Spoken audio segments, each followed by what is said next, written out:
Hello. I'm going to talk to you about the book I've just finished reading. It's taken me far too long to read it. So, Terry Pratchett's My Life in Footnotes. If you saw my post-Christmas haul, I think it was either a pre-Christmas book haul or a post-Christmas book haul. It was a Christmas book haul anyway. I got it in that. But I don't just have this copy now. I also have the Waterstones signed exclusive edition because I am that kind of person. Rob Wilkins. And I have to say, I'm not going to say that word. I have to say, this is a marvellously fantastic book. I absolutely love this book. And absolutely loved both of them because it's the same. Oh, never mind. Never mind. I really enjoyed the book. I'm going to tell you why. I had no idea how interesting Pratchett's life was. I really didn't until I read this book. I'm now sad that I couldn't enjoy how fantastic his life was while he was still alive, and that I had to wait until after he died before realising how fantastic his life was. I just think it's brilliant. Like, this guy's done a lot. He's done a lot. And he's had like some knockbacks as well, but he's done really, really well. I like Terry's books anyway.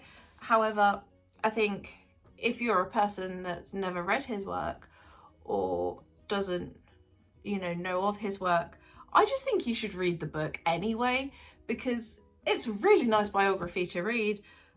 Whether you are familiar with his other books and his other work or not, I just think it's really good, really. I mean, I gave it 5 stars. I thought it was fantastic. What's really sad, though, is at the end of the book, it goes more into his Alzheimer's and his struggles with that. And it's really sad. Like, it is sad. But at the same time, I think that himself and everybody around him, from what I've read, dealt with it really, really well. Because some people don't have the support that he had, and some people just they don't have any support, to be fair. And it was really sad to read about that stuff, but at the same time, it was a good insight. And I found the bits about how he wasn't ashamed of certain things, like when he would have an accident. If you can hear children shouting outside, there's not my children. It's somebody else's children, because it's the Easter holidays. My children aren't here.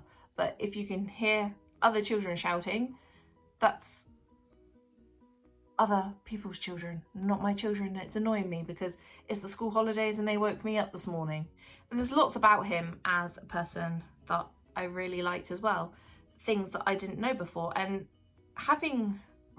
whilst reading it, there were certain parts of me that makes me think that Terry Pratchett was quite probably neurodivergent.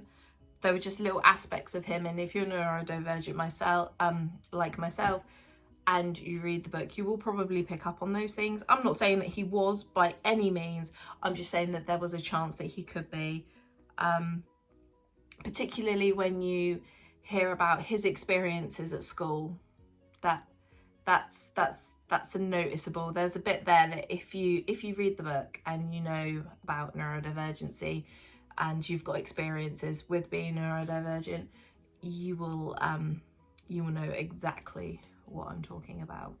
I didn't write any notes for this video, so it's turned into a really rambly kind of thing, and I apologise. I just sort of picked up my phone and decided that I was going to do this now because my internet has gone down. Thank you, Virgin Media. My internet has gone down today, so I'm doing things that don't involve internet. So filming this video and then editing this video isn't going to involve the internet, but uploading it will. So who knows when you're actually going to get to see it. So also at the moment, I am reading a bunch of mangas because it would turn out that I am 10 books behind on my Goodreads goal. Not that I'm massively actually bothered about that, because it's just, Goodreads is just something if I don't hit my Goodreads if I do not hit my Goodreads goal, quite frankly, I couldn't give a shit. However, it just would be nice to actually do it. because last year I read 50 books, and about 5 or 6 years ago there was a year where I read over 100 books. So it would be nice, I'm just saying, it would be nice, but I'm not too hung up on it. Reading a bunch of mangas at the moment because I have a massive, great big stack of mangas that need reading, but the next actual, I'm also reading The Hobbit. I don't need to tell you about that, you know The Hobbit. But also, another book that I want to get around to reading is Tomorrow and Tomorrow and Tomorrow. So this book sounds really cool. It's very vintagey. If you're my age, you'll probably enjoy it because it starts in 1987. Not that I was born in 1987. The start of it is set in 1987. So if you're my age, it's probably the sort of thing that you will enjoy. And it's very video gamey, nerdy kind of book. So that's on my next like reading book. I don't know why I'm not calling manga a reading book, because it is a reading book. I mean, you read, but my non-manga, non-graphic novel book. This is the next one that I want to read.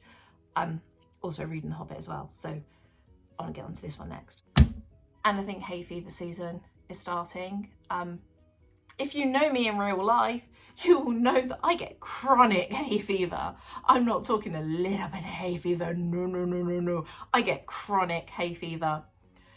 And actually this year I'm hoping it's not going to be too bad because I'm in a job where I'm not going to be surrounded by trees and I'm not going to be outside so much.